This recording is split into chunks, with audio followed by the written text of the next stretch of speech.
So around the ages of 2 weeks, that's when they we can interact with them from their mother giving birth to them. Around 2 weeks we then introduce them to the nursery where we do start our hand raising process. That's about the time when everyone gets to see them. So how long does the hand raising process take? The hand raising process is their whole entire life. So we start from those 2 weeks, and that's just the process that I'm not supposed to do, that not allowed. So they just learn that biting and scratching is bad, and then when they're as big as Taj, they hopefully won't do it then. So the hand raising process is they won't do it. But in the first 2 years is the main thing.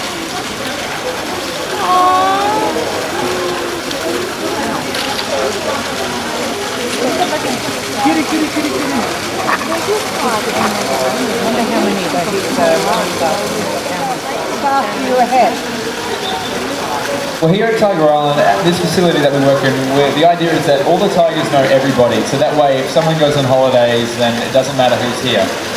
Now, I myself am the newest handler here, so the tigers aren't so much familiar with the whole team here that they are mostly familiar.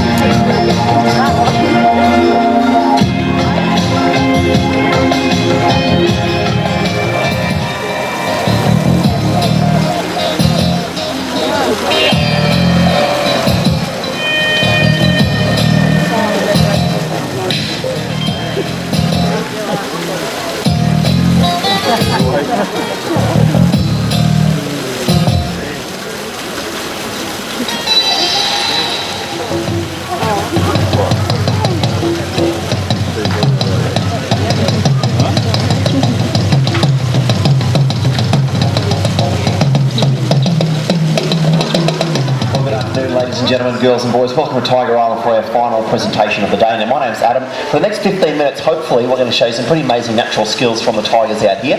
Now, I say hopefully for a few reasons. Firstly, we don't believe in compromising such a majestic animal and forcing them to do tricks, but more importantly, if we were to force them to do something and they didn't want to do it, you can imagine who would come off second best.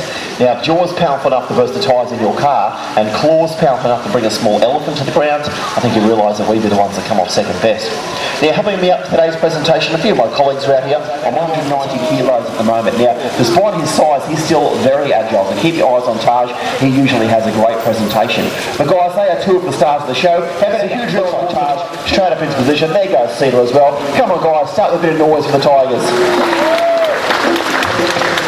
Now, tight position, you'll see, it gives them quite a bit of a height advantage, and they can pop their head up and have a bit of a look around, see who's coming, even investigate smells being left behind on low-lying trees and branches. Now, if you do watch the tigers throughout the day, you might notice they wander around and they lift up that tail as for its scent onto various objects, and in this sit-up position, they can smell those scent markings left behind. Now, they can quite comfortably sit like this for an extended period of time, and sometimes you may notice your domestic cats, they do similar behaviours, and it's usually when they're wanting some food from you guys. Now, if you think they're tall, 9 foot tall when he stretches up like that, his brother Sultan is a little bit bigger, about 9.5 foot, and we actually have an exact replica of Sultan doing this behaviour on your side of the island, and you might notice the statue is how big these guys can get. Now, again, in the wild, they would use this behaviour, they'll rake those claws on trees, which applies a bit of scent, and also enables them to stretch up nice and tall and smelling the scent marking left behind as well. And on occasion, you might notice they're pretty strong, they're pretty tough, they have a hold of about 190 kilos with a tiger on their shoulder, and that's what they would like you to think, but it's not true, and this next behaviour will prove it, and it's what we call the free stand or the fight stance, and hopefully it's going to show you that the tigers, they are quite capable of holding all that body weight, only freeing up those front two paws so that they can strike out their opponent when they're in a combat situation. And Cedar just showing Pat her teeth at the moment, saying no, I'd rather not get involved, but I'm sure she will eventually. But you would have noticed with Taj, pretty tall when they stretch up like that. Give her a bit of a round of applause, guys. Better late than never. As I was saying, we don't allow fighting to occur. Very good reason, one of those reasons being their teeth. And in my hands now, this is an exact replica of a tiger's tooth. To show the real McCoy, we're probably going to get both these two cats up the front. We're going to show their four great big chompers. It's going to show that we don't take those teeth out in any way. And what you probably can't see on those teeth is it is a series of grooves which run down the tooth, and that stops it back. Very, very patiently waiting there for the cue to come up. Montage into the air, you can do it. Not a bad effort. Give a bit of round of applause. He's going to show you how well he can make this 3-metre gap in his own good time by the looks of it. Alright, here we go. If he makes this jump, guys, make sure you give him a huge round of applause. Nice work there from Taji. Now, we're going to take him back and forth a few times, and when he jumps, have a look at that tail. Upright it will go. If he swings that land back on his feet again, it is used as a counterbalance. Also, when he jumps, have a look at those whiskers splayed right out the side of his face. So we'll just stick between the platforms, I think. Here we go, Taji, you can do it. A couple more good jumps from him here. Good work. Now, Dan's just saying that he's going to take him back onto those platforms, so he might just get up into the air here. Have a look at that. Give him a huge round of applause, guys. Good work from Taj. Good work for Mark. Training out. In the hands of the guys here, we have these mark boards. Watch what happens when we throw them down and onto the ground. Cedar knows what to do, and Taj, he'll get involved in just a moment as well. Once he finishes, Cedar there getting involved, and Taj is about to revisit that bit of chicken, I think. But it's very important behaviour here.